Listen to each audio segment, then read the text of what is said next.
Rasulullah sallallahu alaihi wasallam pernah bersabda, "Man shama Ramadhana, thumma atba'ahu sittan min Syawal," atau di riwayat lain bisittin min Syawal, fakana kasyami dahri.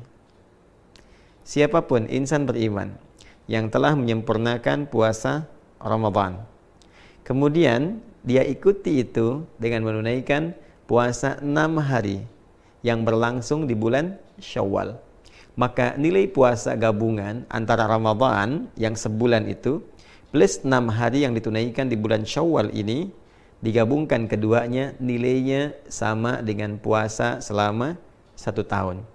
Masya Allah, sebulan ditambah 6 hari itu punya nilai yang setara dengan 1 tahun. Ada 3 hal penting yang dapat diulas dari keterangan hadis ini.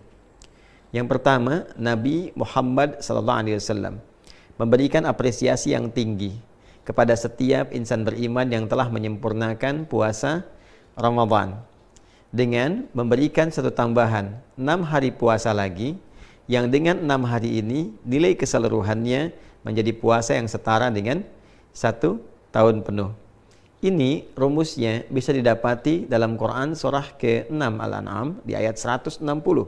Ketika Allah Subhanahu wa taala memberikan keutamaan khusus, keistimewaan spesial untuk Rasulullah sallallahu alaihi wasallam yang diperintahkan untuk diviralkan kepada umatnya, bahwa man jaa bil hasanati falahu asyru amsalihha.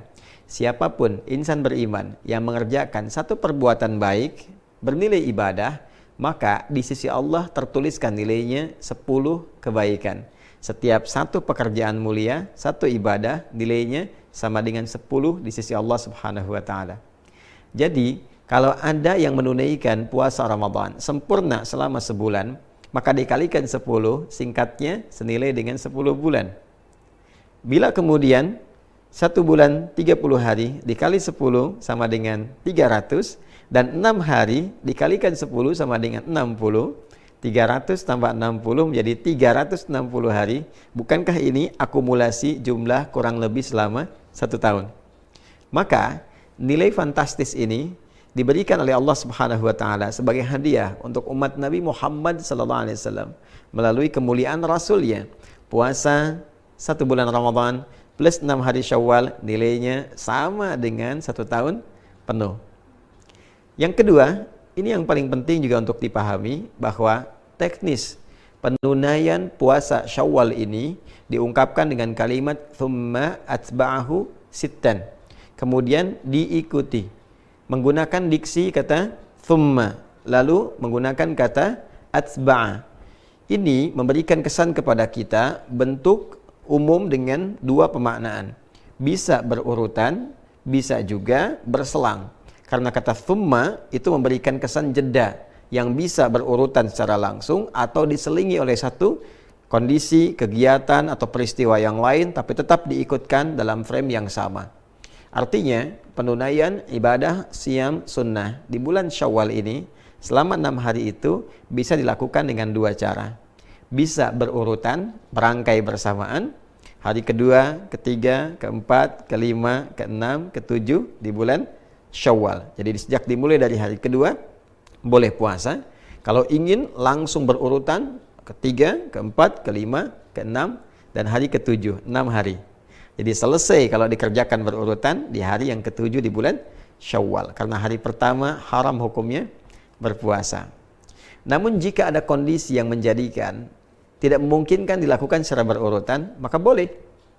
Misal diselang dulu selama 1 hari, 2 hari, atau berdasar kondisi tertentu. Boleh jadi hari kedua masih ada pertemuan keluarga, masih banyak hidangan-hidangan yang dipersembahkan, kadang kunjungan ada makanannya. Maka sunnah yang terbaik adalah tidak berpuasa, karena sedang suasana bahagia, kemudian dijamu, dan sunnahnya kita membatalkan makan bersama. Itu yang didahulukan.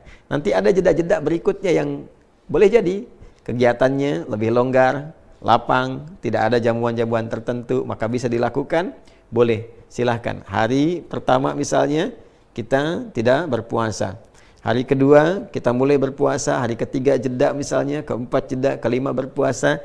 Yang penting ada bentangan waktu sebulan untuk ditempuh guna menyempurnakan 6 hari puasa Syawal ini.